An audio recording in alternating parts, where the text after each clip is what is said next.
Muy buenos días. Gracias por la invitación a la Fundación Piel con Vida. El tema que voy a desarrollar se denomina ¿qué hay de nuevo en cáncer de piel, melanoma y no melanoma? Los objetivos que vamos a revisar en este trabajo es la epidemiología del cáncer cutáneo, melanoma y no melanoma, los factores de riesgo más importantes que intervienen en la producción de estos tumores, la etiología en donde se comprende la genética y las vías de señalización actual que están involucrados en estos trastornos, el diagnóstico clínico, cómo llegar al diagnóstico temprano de estas enfermedades y reconocer las enfermedades de alto riesgo y metastásicas, así como el tratamiento actual de las enfermedades locales y sistémicas. En cuanto a la epidemiología, el cáncer de piel es un problema de salud pública por su alto porcentaje en incidencia y en los números de casos que se reportan anualmente. En Estados Unidos se reportan 2 millones de casos de cáncer de piel, y en México el registro histopatológico de neoplasias malignas reporta aproximadamente un 14.6% de neoplasias malignas que corresponden al cáncer cutáneo. En México, el cáncer cutáneo ocupa el segundo lugar después del cáncer cérvico-uterino. El cáncer de piel para su estudio se divide en dos grupos, por sus diferencias histológicas, por su comportamiento biológico y también por su pronóstico. En el grupo no melanoma involucra el carcinoma vasocelular, que es el que se presenta con mayor frecuencia en aproximadamente un 80%, el carcinoma epidermoide en segundo lugar y por último el melanoma. Aquí en el grupo en donde se mencionan otros, incluyen carcinomas, adenocarcinomas de glándulas sebáceas, también de tumores de anexos y los tumores de Merkel, así también como sarcomas y linfomas, que se presentan en menor frecuencia. Dentro de los factores de riesgo más importantes que involucran para la formación de estos tumores en una persona son los factores constitucionales inherentes a un individuo. La historia familiar es muy importante, el fototipo cutáneo 1 y 2, que son personas con características de cabello claro o rojo, ojos de color verde o azul, que tengan en la superficie cutánea múltiples nevos melanocíticos, también la sensibilidad a la exposición solar, que es, en vez de broncearse, presentar quemaduras, la edad avanzada, a partir de los 60 años, actualmente pues se han diagnosticado en edades más tempranas estos tumores y las enfermedades genéticas de reparación celular, como el geroderma pigmentoso o el síndrome de células basales. Y en las ambientales, el factor que se ha reconocido como primer lugar de la producción de estas enfermedades es la exposición a la radiación ultravioleta. En el planeta, las alteraciones en las capas atmosféricas, sobre todo la disminución de la capa de ozono, provoca que aumente la radiación.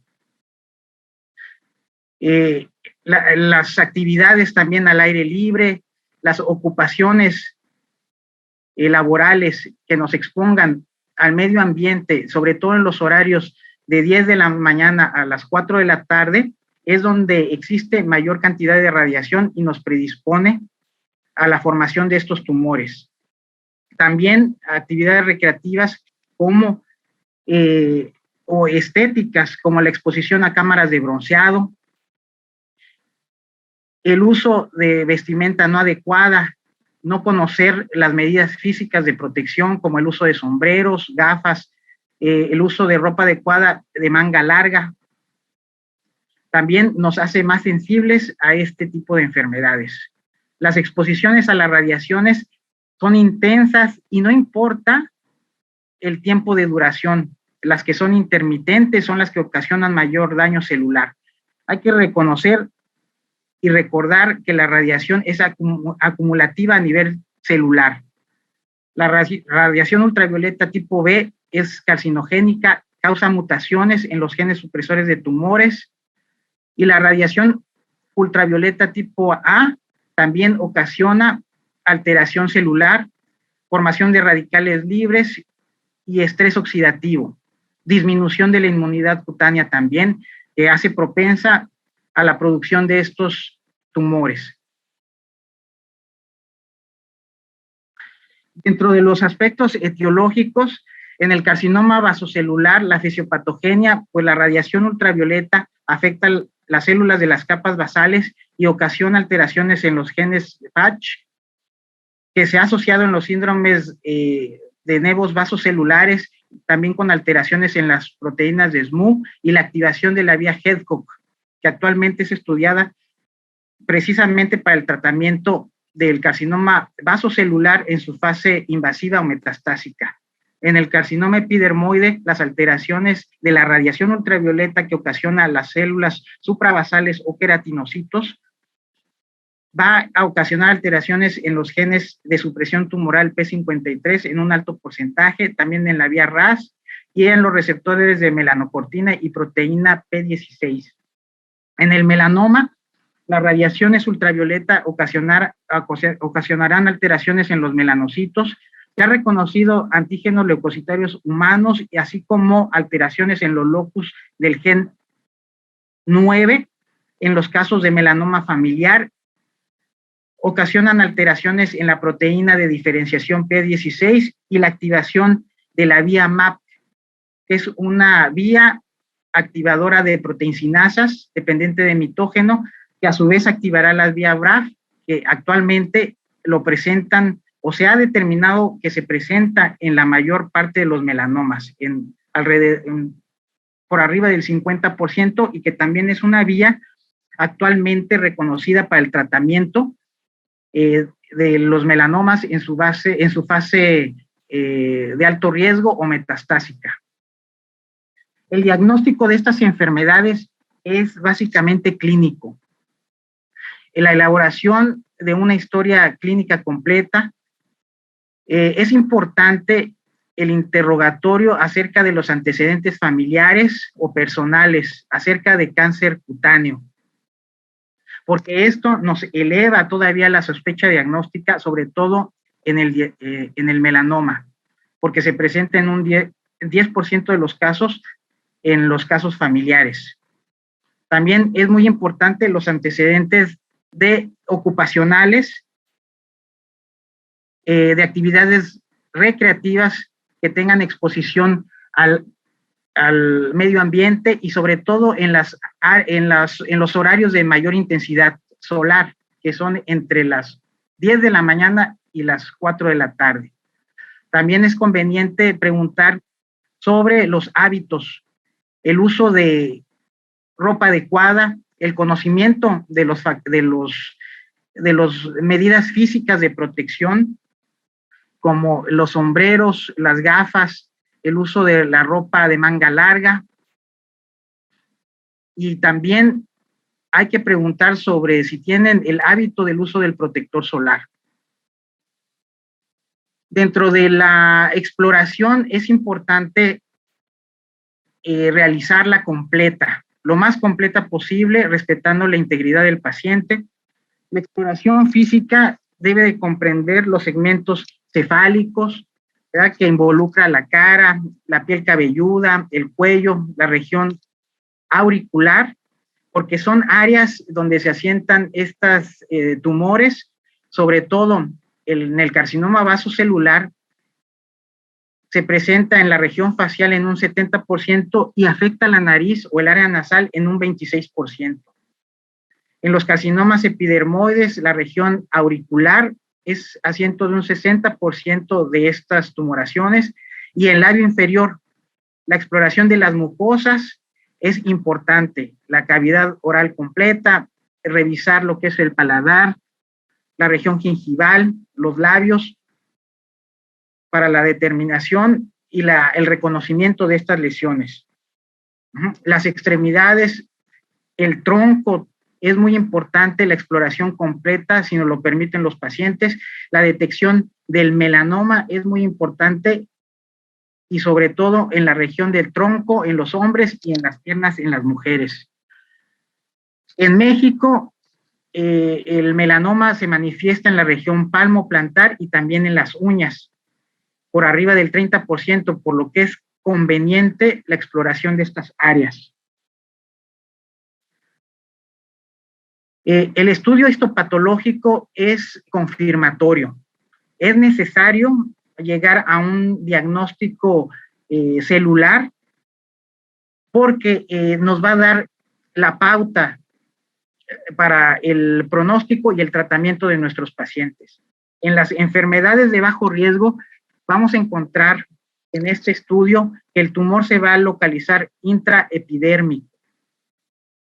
En las lesiones de alto grado o agresivas, estas son infiltrantes, van a tener una diseminación perivascular y también perineural.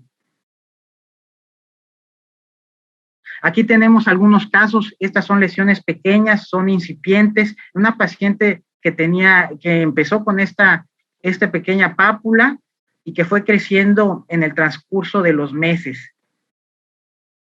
Nosotros los dermatólogos nos apoyamos con estudios de imagen, por ejemplo, este es una imagen de dermatoscopio, es una microscopía de la superficie cutánea, hace evidencia la compatibilidad con la imagen dermatoscópica de carcinoma vasocelular.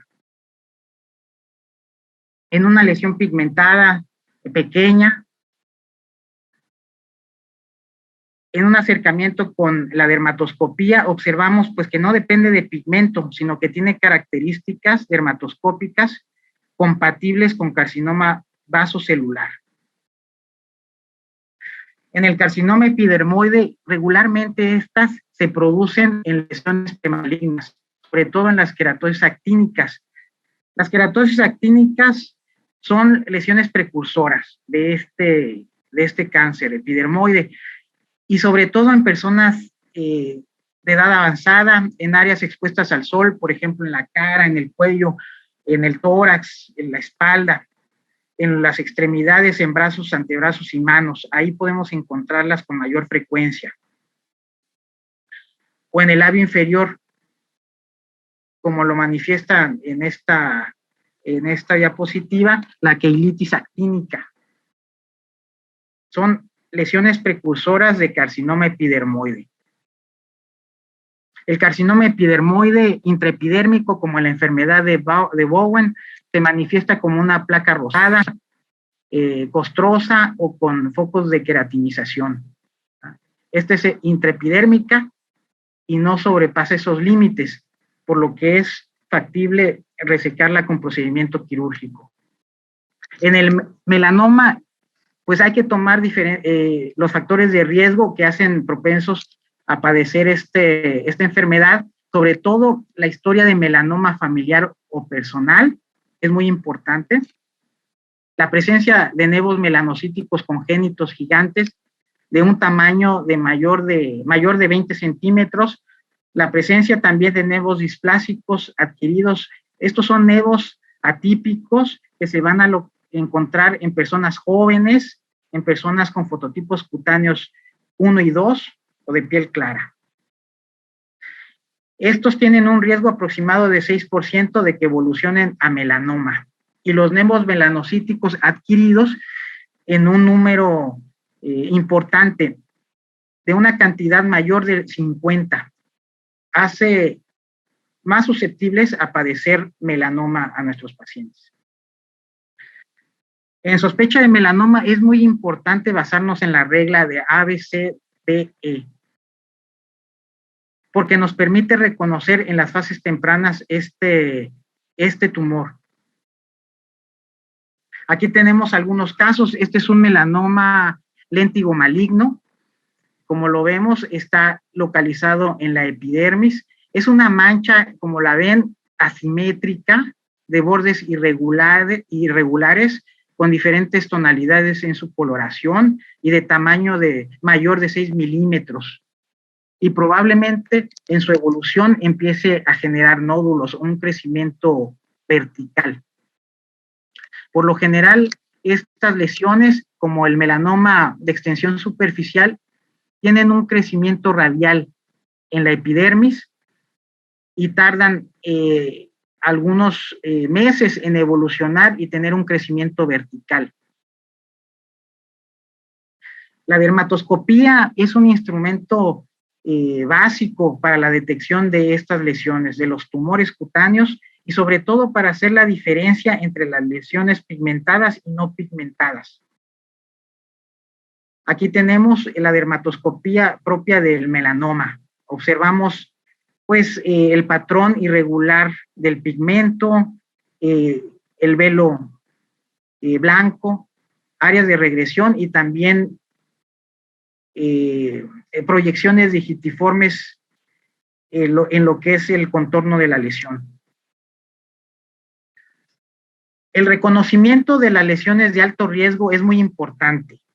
Sobre todo es cuando ya tienen estas lesiones un comportamiento agresivo, que son infiltrantes, que sobrepasan la capa basal, abarcan la epidermis, sobrepasan la capa basal y se hacen con un componente profundo, afectando la dermis y las estructuras más profundas.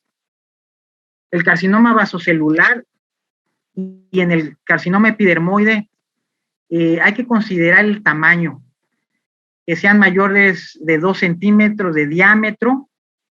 Eso es muy importante porque nos hacen sospechar en lesiones de alto riesgo. También en que tengan ulceraciones en la superficie. Ese es un dato muy importante. Y que nos conlleva a la sospecha de invasión profunda perineural o vascular y que puedan ser diseminadas locorregionales en los ganglios linfáticos de drenaje o también para ocasionar una enfermedad metastásica. En el melanoma, los estadios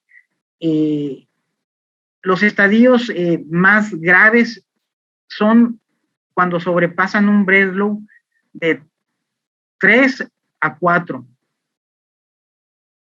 y con un engrosamiento o con una invasión, ¿verdad?, de lo que es mayor de 2 milímetros.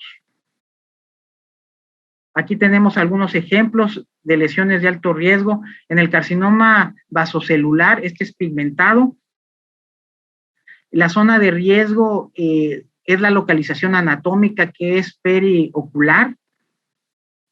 Así también las zonas nasales, los surcos nasogenianos son de alto riesgo porque son áreas de fusión embrionaria con alto drenaje vascular, linfático y así también como áreas neurológicas importantes en donde se pueden diseminar estas lesiones. Aquí tenemos la dermatoscopía correspondiente a este caso, que presenta un patrón compatible con carcinoma vasocelular.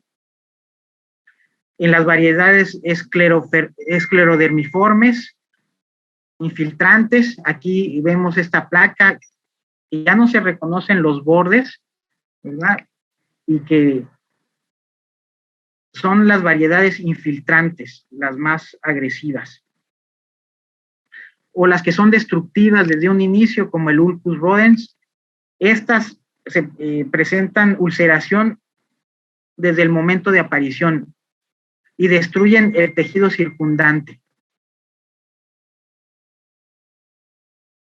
El reconocimiento y la exploración, ¿verdad?, de las lesiones en las regiones anatómicas de alto riesgo, por ejemplo, en la región auricular, tenemos que investigar ampliamente, llevándonos también a un estudio más a fondo con el dermatoscopio. Aquí detectamos un carcinoma epidermoide en sus fases iniciales.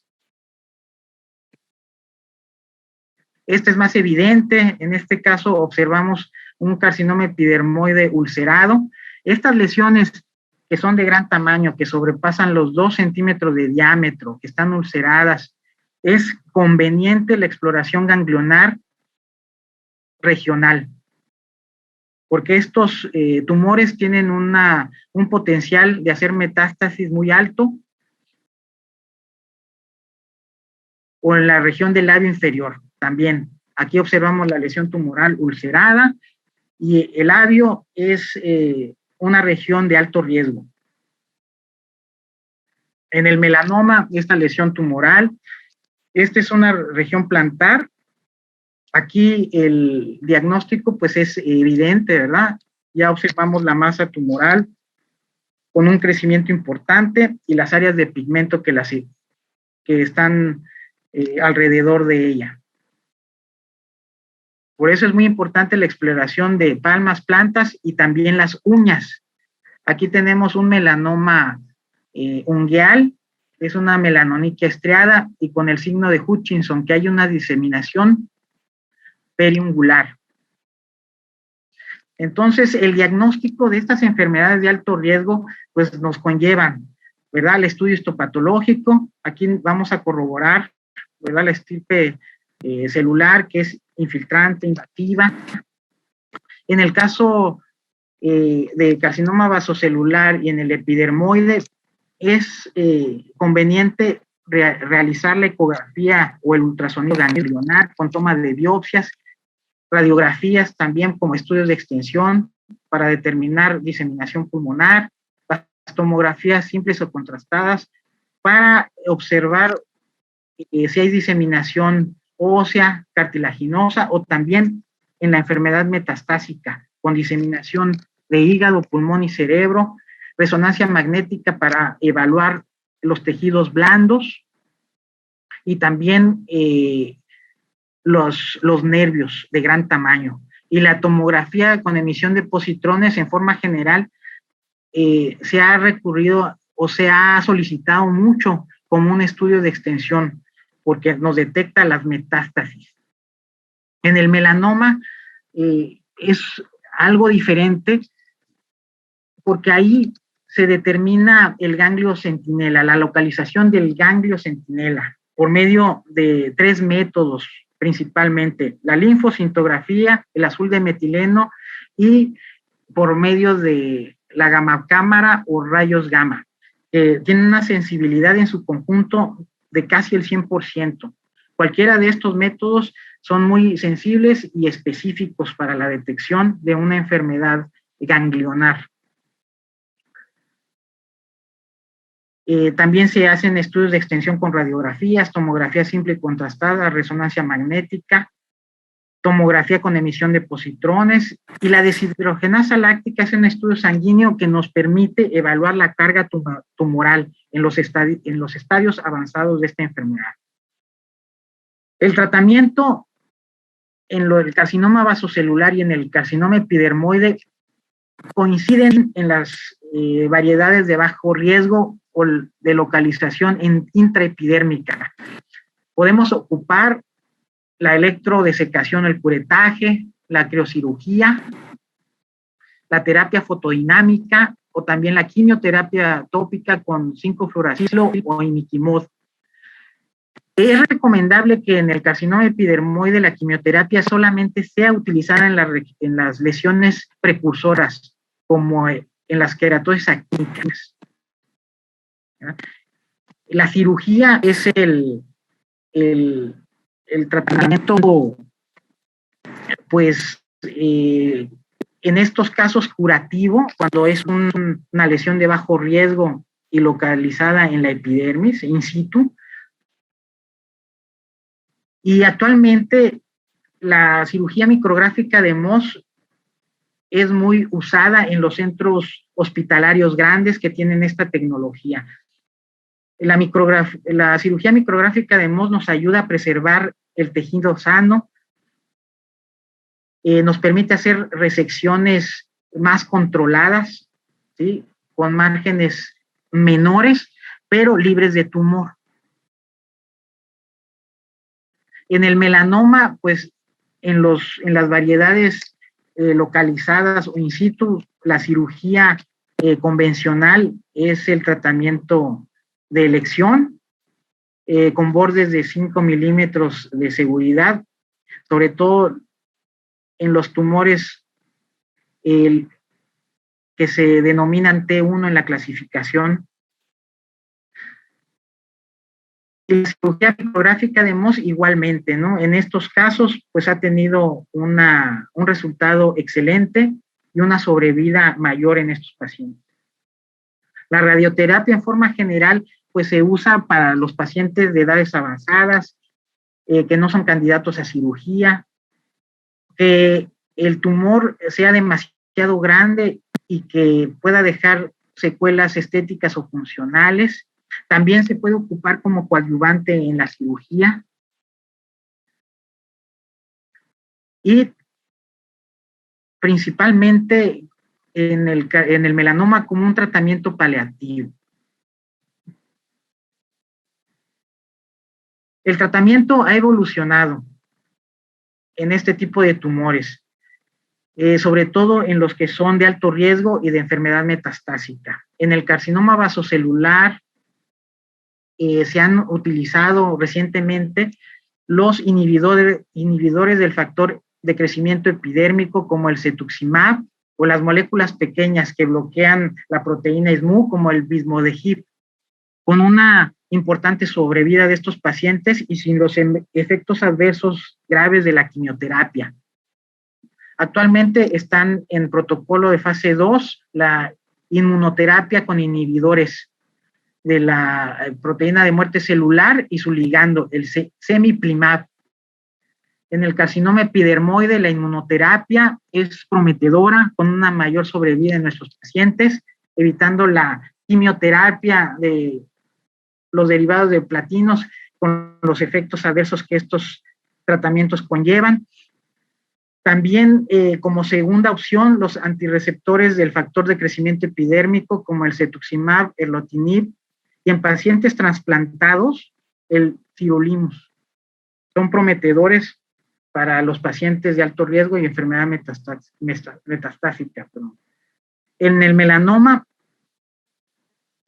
también ha evolucionado mucho el tratamiento, el interferón alfa 2B, que es una terapia inmunológica, puede ser coadyuvante después de la resección quirúrgica. Actualmente en el melanoma, pues se persigue el bloqueo de los genes supresores de tumores y de las vías de señalización, como estos bloqueadores de la vía BRAF, el vemurafenib y el dabrafenib, o los inhibidores de la vía MEK. Inhibidores de c-KIT también son actualmente utilizados por la sobrevida que pueden ofrecer a nuestros pacientes y con los mínimos efectos adversos. Actualmente se está desarrollando una combinación de los inhibidores de muerte celular, como el nivolumab, combinado con los antagonistas del LAG3, el relatlimab. Esta combinación, pues, es muy prometedora, tiene una mayor sobrevida que el nivolumab solo. El seguimiento de estos pacientes, pues, es muy importante. Se recomienda que la exploración física sea en un autoexamen de piel, o sea, todas las personas debemos de autoexaminarnos y de ir con un médico anualmente para una revisión general. En las personas que han padecido un cáncer cutáneo, pues es recomendable que las revisiones sean de 3 a 6 meses durante los 3 primeros años y posteriormente una vez al año. ¿Sí? En los pacientes con melanoma y sobre todo en los estadios más avanzados, pues sí se recomienda un seguimiento pues más continuo y probablemente que sea indefinido en el tiempo. Las conclusiones de este trabajo son las siguientes: pues el cáncer es un problema de salud pública a nivel mundial. El factor de riesgo más importante es la radiación ultravioleta. Hay que evitar la exposición solar entre los horarios de 10 y 16 horas. El uso de filtros solares de una forma habitual, todos los días, de preferencia cada 4 horas, 3 veces. La protección también con medios físicos como el uso de una vestimenta adecuada, las campañas médicas de educación al paciente y detección de lesiones sospechosas son de suma importancia. El tratamiento actual del cáncer cutáneo pues va más enfocado a la estimulación del sistema inmunológico que vaya en contra de las células tumorales y también el bloqueo de las vías de señalización. El seguimiento de los pacientes con antecedentes de tumores cutáneos pues nos ayuda a prevenir recurrencias y también a identificar las lesiones de alto riesgo. Muchas gracias.